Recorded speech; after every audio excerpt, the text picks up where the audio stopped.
I'm sorry, Dad. I forgot to buy you a ticket. You'll have to go home. My own son said those words at the San Juan airport, right in front of his wife and kids. His voice was cold, like he'd rehearsed it. My stomach dropped, my hands shook, and for a moment, I thought maybe I'd misheard him. But then I saw the look in his eyes. Flat, unbothered, as if I were nothing more than a stranger. I'm Raymond Holt, 56 years old, a retired mechanic from Indiana. I spent my entire life working with grease-stained hands to give my family the life I never had. Every hour of overtime, every skipped vacation, every dollar tucked away, it was always for them. For him. For my son, Marcus.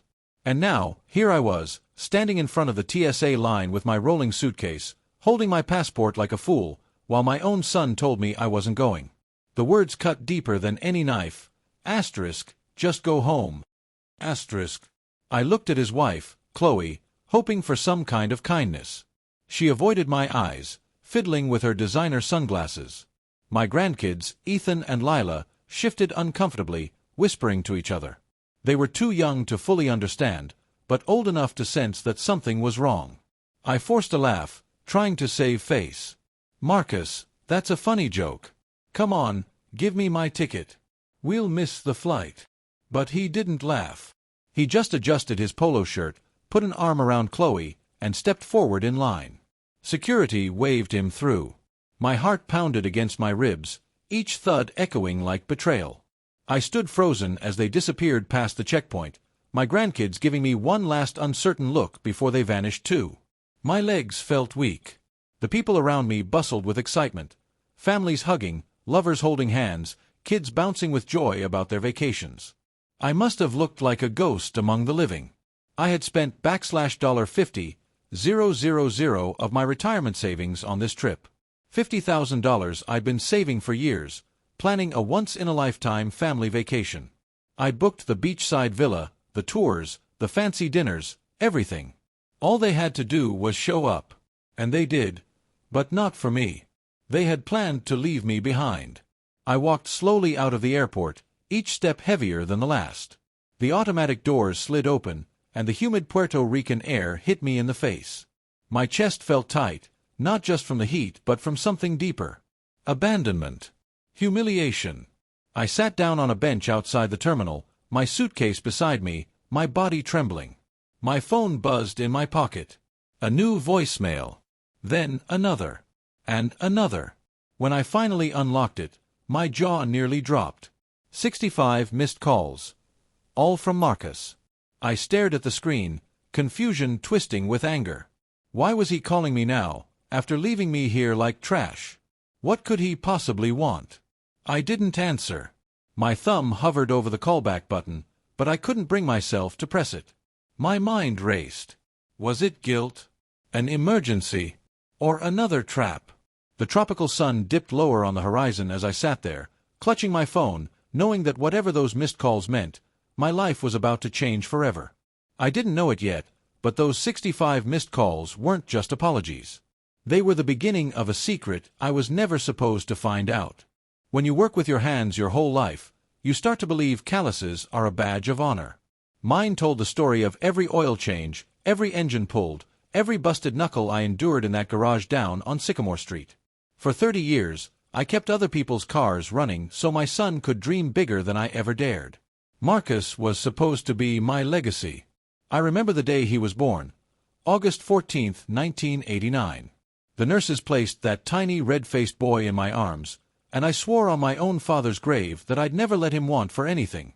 My own dad had walked out on us when I was 9.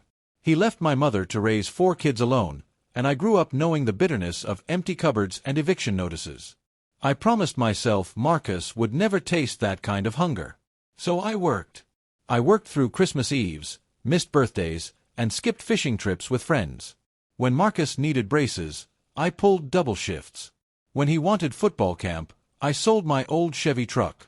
When he got into Purdue, I cashed out my modest pension early to pay his tuition up front. Every sacrifice felt worth it when I saw him smile, when I heard him call me the best dad in the world. But somewhere along the way, that smile changed. It started after he married Chloe. She was from a different world than us, Her family had money, old money. They vacationed in Martha's Vineyard, drove German cars, and looked at people like me, the blue-collar kind, as if we were necessary but invisible. At first, I thought I was being paranoid. Chloe was polite enough, but her eyes always lingered a second too long on my worn boots, my grease-stained nails, my modest house. When she hugged me, it was quick, distant, like she was afraid she'd catch something. I noticed Marcus changing too. The boy who used to beg me to toss a football in the yard now spent his evenings on conference calls, always too busy. He stopped asking for my advice, stopped inviting me to his home. And when I did come around, Chloe always found a way to cut my visits short. One Thanksgiving stands out clear as day. I had spent the whole week smoking a turkey, making stuffing from scratch, baking pies like my mother used to. I showed up at their house, proud, carrying trays of food. But when Chloe opened the door, she frowned.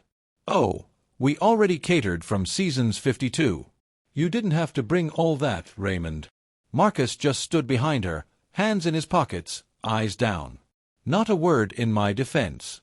They set my food aside, untouched, and after dinner, I carried most of it back to my truck.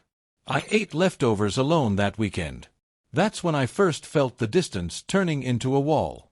Still, I convinced myself it was just growing pains, that marriage changes people, that work stress gets in the way. I told myself to be patient. After all, I'd done everything for him. Surely he'd remember that. So when Marcus called me one evening, excitement in his voice, saying, "Dad, let's do a big family trip, Puerto Rico. You deserve it," my heart swelled. I said yes before he finished explaining. I dipped into the retirement fund I'd been guarding for years. $50,000 was no small sum for me. It meant postponing the repairs on my roof, skipping the fishing boat I'd dreamed of buying. But the thought of us all together, me, Marcus, Chloe, and my grandkids, walking the beaches, sharing meals, laughing like we used to, it was worth it. I spent weeks researching villas with ocean views, booking excursions to the rainforest, snorkeling trips for the kids, and even a salsa dancing class Marcus used to joke about trying. I pictured myself sitting with him on the porch of that villa, drinking coffee in the morning, finally talking again. But in hindsight, there were signs. Subtle ones. Chloe barely acknowledged the plans. When I showed her photos of the villa, she smiled politely, but her eyes darted back to her phone. Marcus, too, seemed more distracted than grateful. "Yeah, sure, Dad. Whatever you think is best," he'd say. Then came the night I overheard something I wasn't supposed to. I'd stopped by their house to drop off the kids' snorkeling gear I'd ordered. Chloe didn't know I was there yet, and as I walked up the driveway, I heard her voice through the open kitchen window. "Why is your dad even coming? This is supposed to be our trip. He's just going to embarrass us." Marcus sighed. "He paid for everything, Chloe. What do you want me to do? Then we'll just figure something out. He doesn't have to be with us the whole time." I froze, my chest tight, my palms sweating. I wanted to storm in, demand answers, but I couldn't. My feet felt like they were rooted to the ground. I quietly set the snorkeling gear on the porch and walked away. That night, I lay awake, staring at the ceiling fan, trying to convince myself I'd misheard. They wouldn't shut me out. They couldn't. Not after everything I'd given. But deep down, a voice whispered the truth. They didn't want me. And still, I ignored it. I convinced myself it would be different once we landed in Puerto Rico. That maybe the ocean air, the sunsets, the laughter of my grandkids would wash away the bitterness. That's why the airport cut so deep. When Marcus looked me in the eye and said, "I forgot to buy you a ticket," I realized it hadn't been a mistake. It had been the plan all along. And as I sat on that bench outside the terminal with my phone buzzing in my hand, 65 missed calls piling up, I couldn't shake the question that gnawed at my gut. Why call me now? Was it guilt? Fear? Or something darker? I clenched my phone tighter, staring out at the endless line of taxis and shuttles, the humid air sticking to my skin. Somewhere inside the terminal, families were reuniting, children were squealing with joy, lovers were kissing under arrival signs. And me? I was a father left behind. But I wasn't done. Not yet. Because 65 missed calls meant one thing. Whatever secret Marcus and Chloe were hiding, they hadn't gone to Puerto Rico to relax. They'd gone to bury me in more ways than one. And I was going to find out why. With trembling hands, I finally pressed play on the first voicemail, and what I heard made my blood run cold. The first voicemail crackled through my phone speaker, Marcus's voice rushed and trembling. "Dad, listen to me. Don't hang up. Don't go home yet. Something's happened. Just call me back." My throat went dry. His tone wasn't cold like it had been at the airport. It was frantic, desperate. I replayed the message twice, trying to catch every word, every shift in his voice. My son never sounded like that. Not even when Chloe went into labor, not even when he lost his first job. The second voicemail was even worse. "Dad, please. I didn't mean for it to go this way. Chloe, she made me. Look, it doesn't matter. Just answer the phone. You're in danger. Do you hear me? You're in danger. Danger." I froze on the bench, the word echoing in my ears like a church bell. Around me, the world kept moving, tourists lugging suitcases, taxis honking, shuttle drivers shouting in Spanish, but I was locked in place. Danger? From what? From who? My hands shook as I scrolled through more messages. Each one more panicked than the last. "Dad, please, don't check into a hotel. Don't trust anyone if they say they know me. I'll explain everything." Another, "I swear I didn't know what Chloe was planning. I swear, Dad. Please believe me." And another, "If you love me, just listen, don't go back home yet. Don't tell anyone where you are. Please, Dad." By the 10th voicemail, my chest felt like it was caving in. Sweat slid down my neck despite the warm breeze. My mind raced in 1,000 directions, none of them making sense. Why would Chloe plan anything against me? Why would Marcus suddenly be so terrified? What did $50,000 and a canceled plane ticket have to do with me being in danger? For years, I'd thought the worst thing was being unwanted, abandoned. But this was something different. Something darker. I played the last voicemail, and that's when my stomach twisted so hard I thought I'd vomit. Marcus whispered, his voice cracking like he was hiding from someone. "They don't want you alive, Dad." The message cut off. I dropped the phone like it had burned me. The words seared themselves into my brain. "They don't want you alive." A rush of memories came crashing back. Chloe's cold stares, Marcus's silence, the whispered conversation I overheard about the trip. I'd convinced myself it was about embarrassment, about them not wanting me tagging along. But this was something far more sinister. For a moment, I couldn't breathe. My heart thudded so loudly I was sure people around me could hear it. I bent over, my elbows on my knees, clutching my face. Had my own son been luring me into something I couldn't escape? Or had Chloe manipulated him so deeply that he was only now realizing the trap himself? I thought back to the day Marcus introduced me to Chloe. She'd been all charm then, laughing too loudly at my jokes, touching Marcus's arm as if staking her claim. I should have seen it. The way she looked at me like I was a relic from a life Marcus should have left behind. I should have known she would try to cut me out. But kill me? The thought was too much to swallow. I grabbed my phone off the ground, gripping it tight, my knuckles white. I scrolled through the voicemails again, pressing my ear to the speaker, desperate to catch details. But Marcus never said where he was, never explained the plan. Just warning after warning, like someone had a gun to his head. I stood up suddenly, dragging my suitcase behind me. People turned to look, but I didn't care. I needed answers. I needed to hear Marcus's voice live, not through static messages. I hit call back. The phone rang once, twice, 3 times. Straight to voicemail. "Marcus, it's me," I rasped. My voice cracked, years of swallowed pain finally spilling out. "I don't understand what's happening. If you're in trouble, tell me where you are. If Chloe's behind this, I need to know. Call me back." I ended the call, my body trembling. Every instinct screamed at me to go home, lock my doors, and pretend none of this was happening. But I couldn't. Not when my son, the same boy whose scraped knees I used to patch, whose nightmares I used to chase away with a flashlight, was begging me to believe him. And yet, another voice inside me whispered, What if it's a trick? What if Chloe had convinced Marcus to lure me into some game, to scare me, to make sure I disappeared quietly? What if the missed calls were part of the performance? I didn't know what to believe anymore. All I knew was that my life, my quiet retired life in Indiana, was gone.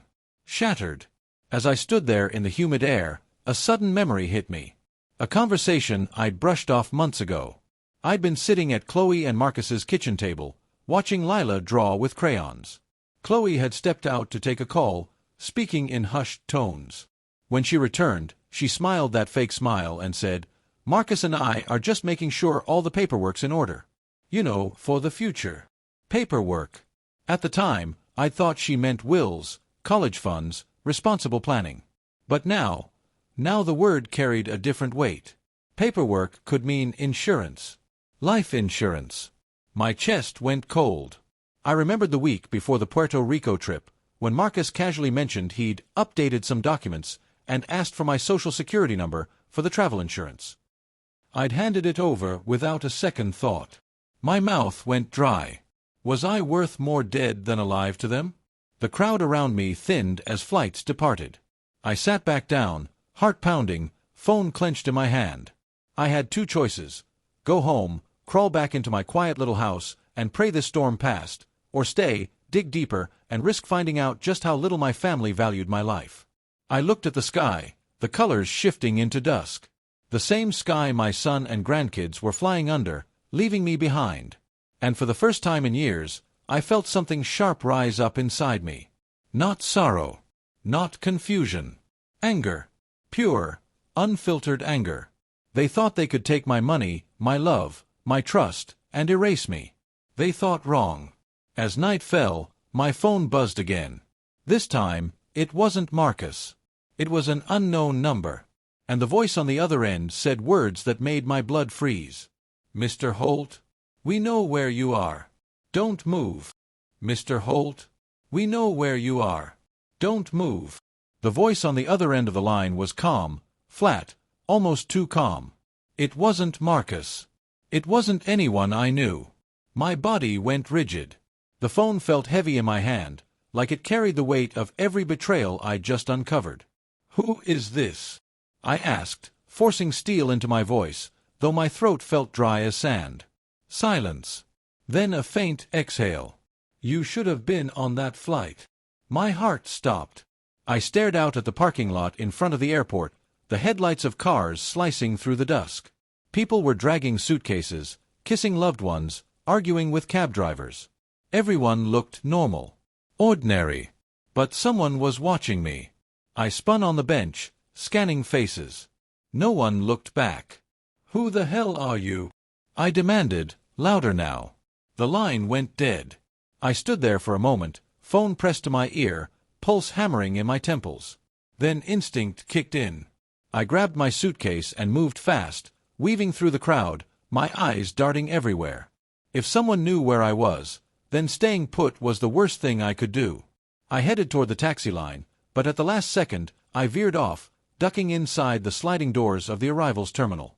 My boots squeaked against the polished floor as I moved with the tide of travelers, my breath shallow, chest tight. I wasn't just abandoned anymore. I was being hunted. I found a corner near baggage claim, half hidden behind a pillar, and sat down. My mind churned. Marcus's voicemails, Chloe's cold smiles, the word paperwork, the mysterious call, they swirled together like storm clouds. I thought of my house back in Indiana, the fishing rod stacked in the garage, the framed photo of Marcus as a boy holding his first baseball glove. That life suddenly felt 1,000 miles away, like a dream I'd woken up from. If Chloe had taken out a policy on me, if Marcus had signed something he shouldn't have, then the trip wasn't just a vacation. It was the setup. And the airport, forgotten ticket. That wasn't carelessness. It was the pivot when the plan went wrong. But if they wanted me dead, then who was on the phone? An insurance investigator? A hired hand? Someone Chloe knew? My fists clenched. I wasn't stupid. I knew men like me didn't just disappear without paperwork filed, without checks waiting to be cashed. And I wasn't about to make it easy for them. That night, I checked into a motel 15 miles from the airport, paying cash.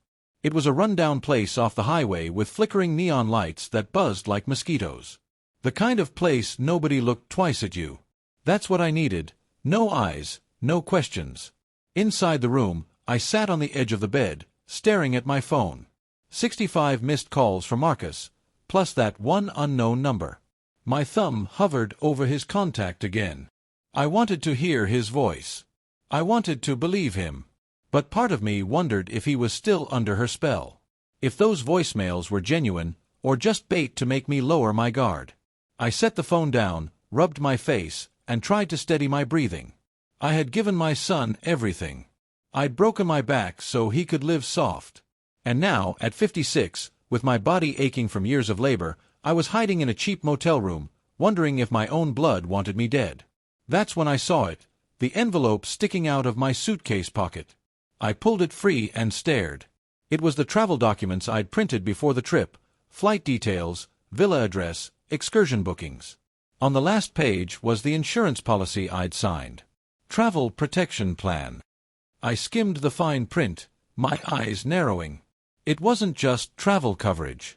It included life insurance. A payout clause.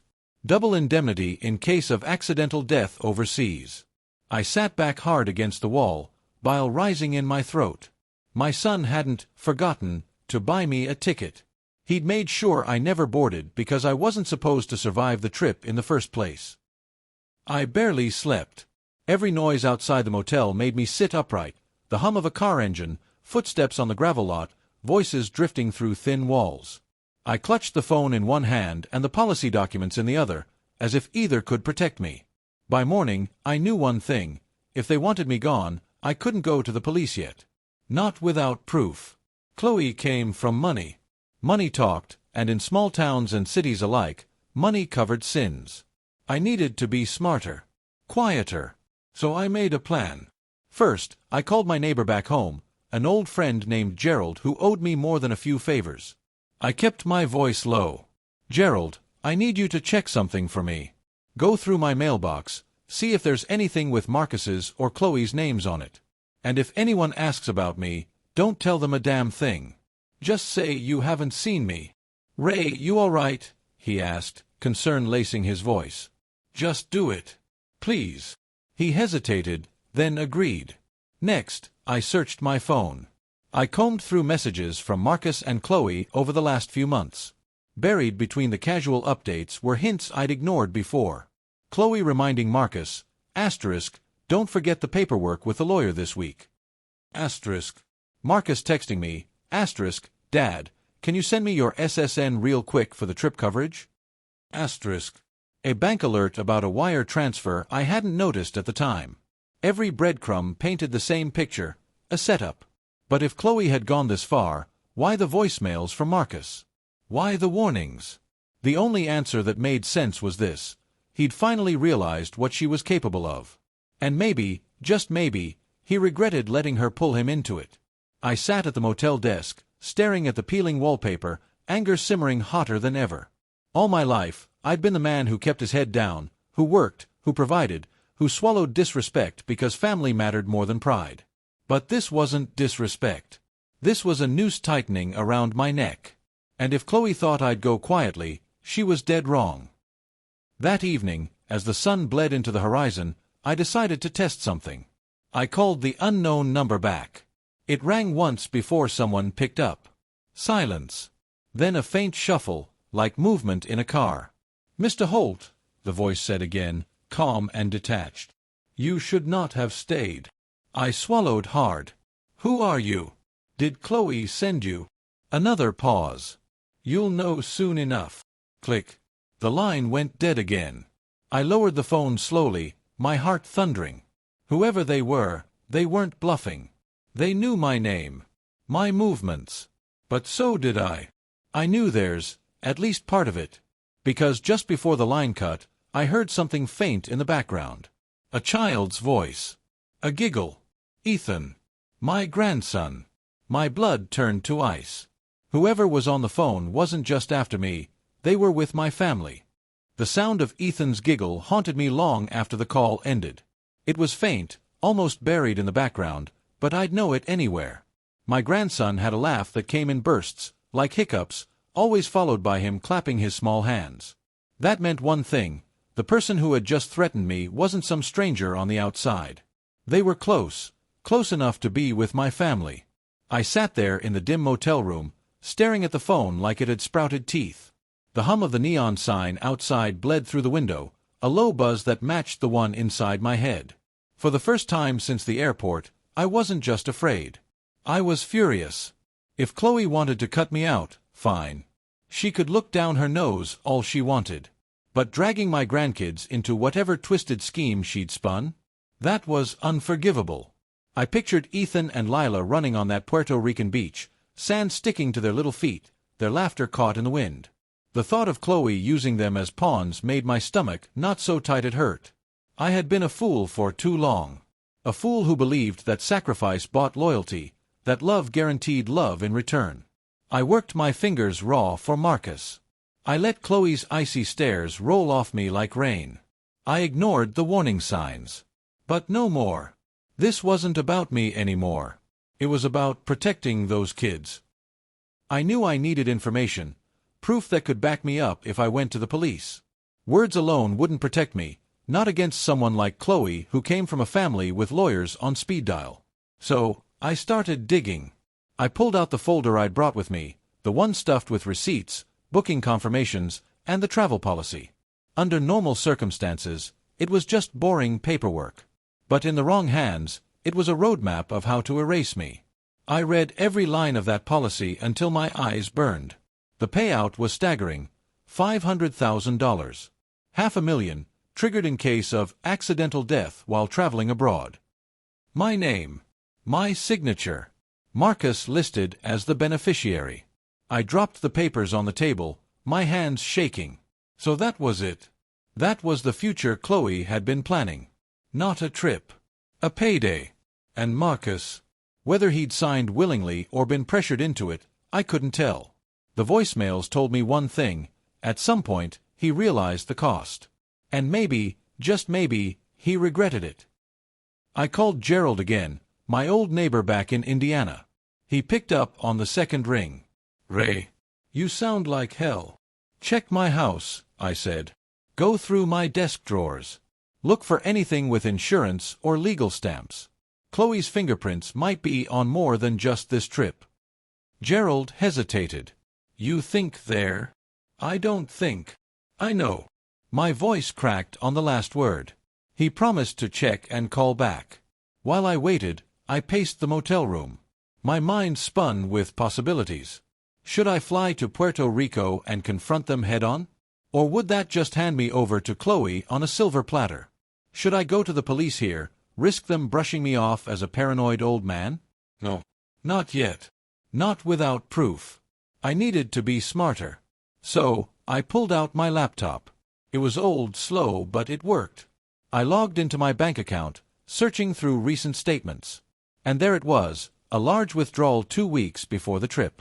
$40,000, gone from Marcus's account. But where? I traced it to a wire transfer. The recipient's name was hidden behind some corporate entity, but the location? San Juan, Puerto Rico. I sat back, rubbing my temples. Money moving overseas. Insurance policies. Voicemails warning me I was in danger. It all fit. And then my laptop pinged. A new email. From Marcus. The subject line read, "Dad, please read this before it's too late."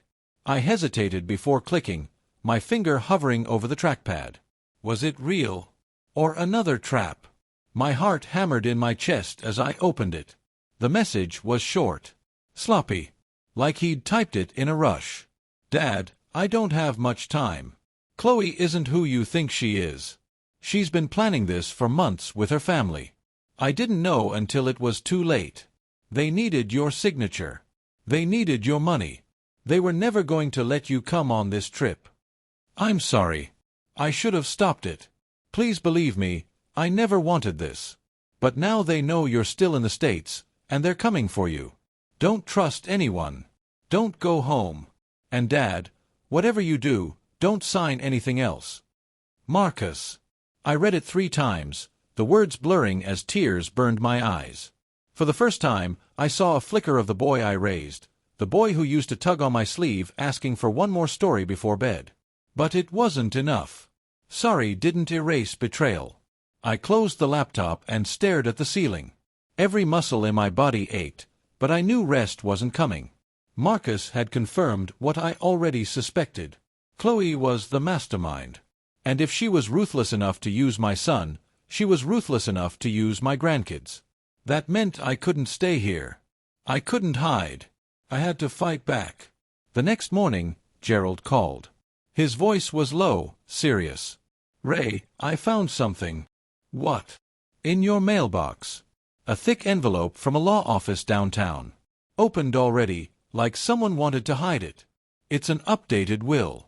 With your name on it." My stomach dropped. And it leaves everything to Marcus. But here's the kicker, it was dated 2 months ago. And the signature. "Ray, it's not yours. It's forged." I gripped the phone so hard my knuckles cracked. Forged. They hadn't just planned to cash out my life insurance. They'd gone after everything.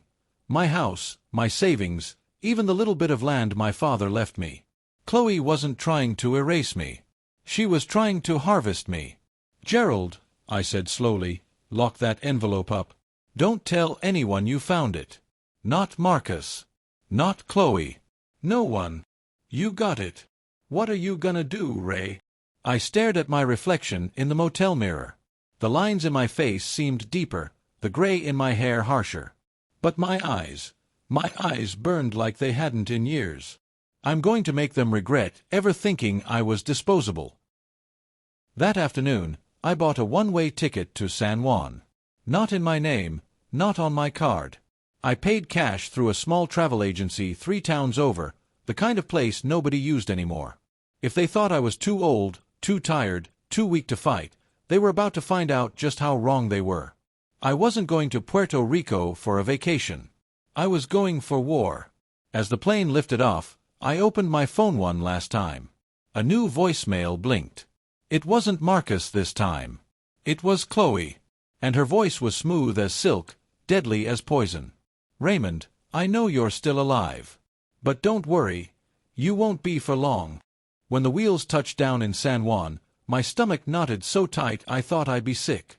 The other passengers clapped, as they always do on island flights, but I couldn't bring myself to join.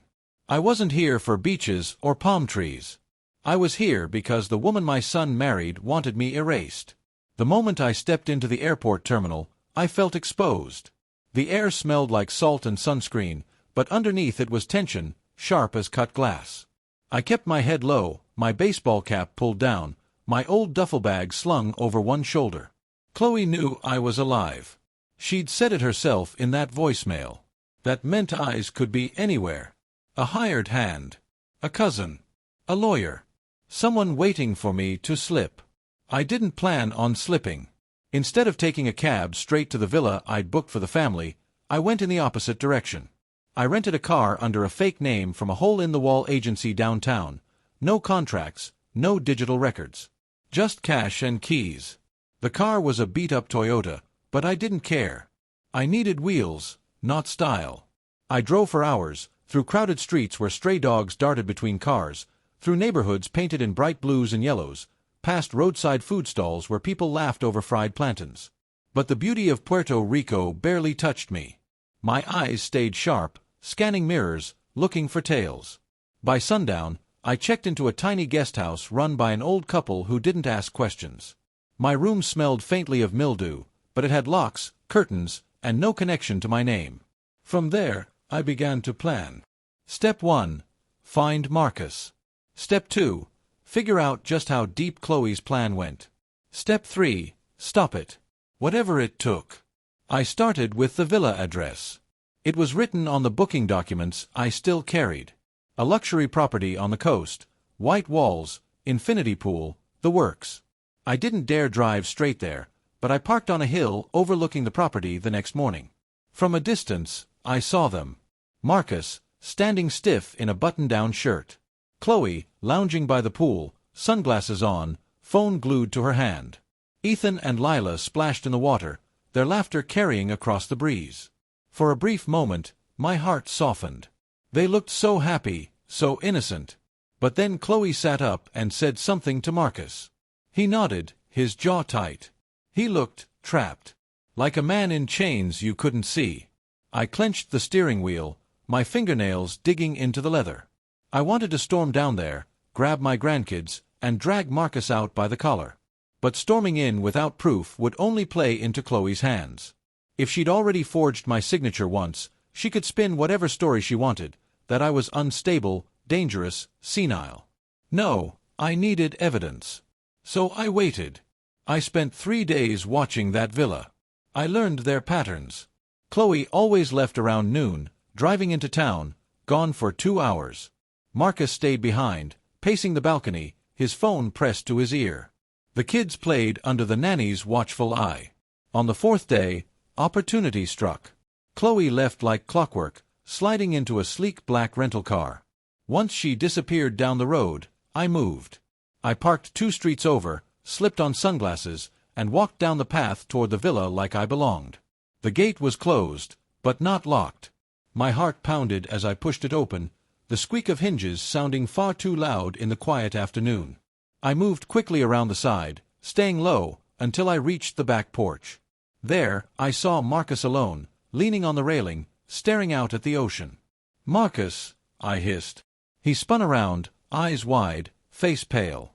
For a second, he looked like he'd seen a ghost. "Dad!" He rushed over, grabbing my arm. "What the hell are you doing here? You're not safe. Quiet." I pulled him toward the shadows. "We need to talk. Now." His hands shook as he ran them through his hair. He looked thinner, worn down. The confident young man I once knew was gone, replaced by someone cornered. "Dad, you shouldn't have come," he whispered. "If Chloe finds out." "Chloe already knows I'm alive," I cut him off. "She left me voicemails. I've heard everything. And I know about the insurance. The forged will. Don't lie to me, Marcus." His face crumpled.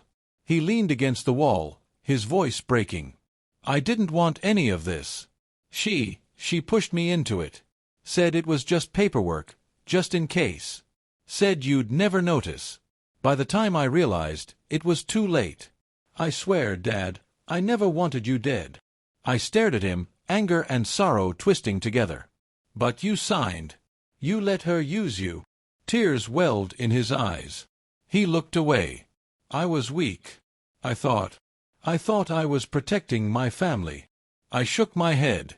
"Protecting? You sold your own father out." For a moment, silence hung heavy between us, broken only by the sound of waves crashing below. Finally, Marcus looked back at me, desperation in his eyes. "Dad, it's bigger than you think. Chloe's family, they've done this before. With her uncle, with her grandfather. They know how to make it look like an accident. If you go to the police, they'll laugh in your face. These people, they have power here." His words chilled me to the bone. "How deep are you in, Marcus?" I asked. He swallowed hard. "Too deep." Before I could press him further, a car engine roared in the distance. Tires on gravel. Chloe was back. Marcus's face went pale. "You have to go. Now." I grabbed his arm. "Not without answers. Dad, please. If she sees you here, you're finished. I'll find a way to contact you, I promise. Just trust me this time." I hesitated, fury burning in my chest. Trust. The word felt hollow. But the sound of the car grew louder, closer. I had no choice. I slipped back through the gate, disappearing into the street just as the black rental pulled up. Through the trees, I caught one last glimpse of Chloe stepping out, her sunglasses glinting in the sun, her lips curling into a smile that didn't reach her eyes. That night, back at the guest house, I replayed the conversation with Marcus over and over. His guilt, his fear, his warning. Chloe's family had a history of accidents. And now, I was next in line. But here's the thing about a lifetime of fixing engines. You learn patience. You learn that rushing only makes things worse. You wait, you watch, and when the moment is right, you strike with precision. If Chloe thought I was just an old man she could write off, she had another thing coming. Because I wasn't just going to survive. I was going to turn her plan inside out. As I sat in the dark, my phone buzzed. A new message lit the screen. It wasn't from Marcus. It was from an unknown number. A single line of text. Asterisk, tomorrow. Meet me at the docks. Midnight. Come alone if you want the truth. Asterisk. The docks smelled of salt, diesel, and secrets. Midnight in San Juan was quieter than I expected. The tourist bars near Old Town still pulsed with music, but here, down by the water, it was just me, the black ripple of the ocean, and the creak of boats rocking against their ropes. I parked 2 blocks away, killed the lights, and walked the rest on foot. My shoes crunched on gravel. Every shadow felt alive. Every sound made my nerves spark. That message still echoed in my head. Asterisk tomorrow. Meet me at the docks. Midnight. Come alone if you want the truth. Asterisk. I had no idea who sent it. Maybe Marcus. Maybe someone who wanted me dead. Either way, I couldn't ignore it. Not after what I'd learned. I stopped near a row of fishing boats. A single streetlight flickered above, throwing pale light over rusted barrels and coils of rope. My pulse thudded in my ears. Then I saw him. A man stepped out from behind a shipping container. He was short, wiry, with a weather-beaten face and a baseball cap pulled low. His eyes darted everywhere, like he was afraid of being followed. "You Ray Holt," he whispered. "Depends," I said, keeping my distance. "Who's asking?" He glanced over his shoulder before stepping closer. "Name's Carlos. I worked for Chloe's family. Her uncle. Before he disappeared." That word, asterisk disappeared asterisk, hit me like a hammer. "What do you mean?" I asked. Carlos rubbed his jaw, voice low and urgent. "Same story as you, viejo. He thought they loved him. Then one day, his life insurance got changed. Papers signed he never signed. Next month, boom. Gone. Car accident. They said it was fate. But I knew better. My blood ran cold. They've done this before," I muttered. Marcus wasn't lying. Carlos nodded. "They're professionals. Money, power, lawyers on retainer. Chloe learned from the best. She doesn't just marry, she hunts. Your son's just another pawn. And you, viejo? You're supposed to be the final prize. A neat inheritance tied up in a bow." I clenched my fists, my throat tight. "So why tell me all this?" Carlos's eyes flicked around nervously. "Because I couldn't save the uncle.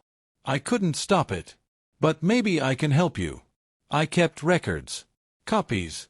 Bank transfers, phone logs, messages. Proof." He patted the bag slung across his chest. "It's all here." For the first time in weeks, a spark of hope flickered in me.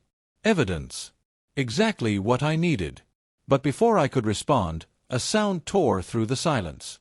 The sharp growl of an engine. Headlights flared across the docks, sweeping over us. Carlos's face drained of color. "Dios mío," he whispered. "They found us." A black SUV barreled down the pier, tires screeching on the pavement. My instincts kicked in. "Run!" I shouted. Carlos bolted toward the boats, and I followed, my legs pumping harder than they had in years. The SUV skidded to a stop, doors flying open. Figures in dark clothes jumped out, flashlights cutting through the night. "Get him!" a voice barked. We darted between crates and rusted shipping gear, weaving through the maze. My lungs burned, my heart hammered, but adrenaline kept me moving. Carlos threw the bag at me mid-stride. "Take it. Don't stop." I caught it against my chest, nearly stumbling. "What about you?" He shook his head, breath ragged. "They want me. I'm already dead. You, asterisk, you still have a chance. Asterisk." Before I could argue, he shoved me toward the far end of the dock and peeled off in the opposite direction, shouting in Spanish to draw them away. Gunfire cracked. The sound echoed like thunder across the water. I ducked, clutching the bag, and sprinted toward the shadows at the edge of the pier. My legs screamed, but I didn't stop until I dove behind a stack of barrels, gasping for air. From there, I watched. The men cornered Carlos near a fishing boat. He fought like a man who knew he wouldn't see morning, swinging a length of chain, shouting curses, defiant until the end. Then another crack of gunfire. Carlos dropped. I bit down on my fist to keep from shouting. Rage burned hot in my chest, but I couldn't move.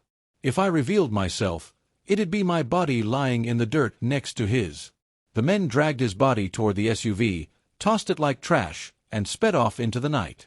When the sound of the engine finally faded, silence fell heavy again. Only the waves lapping against the dock remained. I staggered out from hiding, my hands shaking. Carlos's bag was still clutched to my chest. Proof. His last gift. Back at the guest house, I dumped the contents onto the bed. My hands trembled as I sifted through documents, flash drives, photocopies. There it was, insurance policies with forged signatures. Bank accounts in Chloe's name, fattened by transfers from her uncle's estate. Emails linking her to shadowy legal firms that specialized in accidental settlements. And then I found it. A draft copy of a will. My name on it. Dated just 2 months ago. It left everything, my pension, my house, my land, to Marcus. But the witness signatures were fake. Chloe's fingerprints were all over it. I sat down hard, my knees weak. Carlos had died for this. To give me a fighting chance. I owed him more than fear. I owed him a war. I stayed awake until dawn, spreading the evidence across the bed, sorting it into piles, photographing everything with my phone. Piece by piece, a picture formed. Chloe wasn't just greedy. She was calculated. Cold. She'd been building this machine for years, marrying into wealth, orchestrating accidents, cashing out, and moving on. And now, I was her next accident. But she'd made one mistake. She underestimated me. At 60 years old, I may not have had the muscles I once did, but I had something better, patience, grit, and nothing left to lose. The sun rose, painting the Caribbean sky orange and gold. I watched it through the window, my jaw set. The rules had changed. I wasn't just a victim anymore. The hunter was about to become the hunted. I picked up my phone, scrolled to Marcus's number, and hit call. When he answered, his voice shaky, I said 6 words that would change everything. Son, it's time we fight back.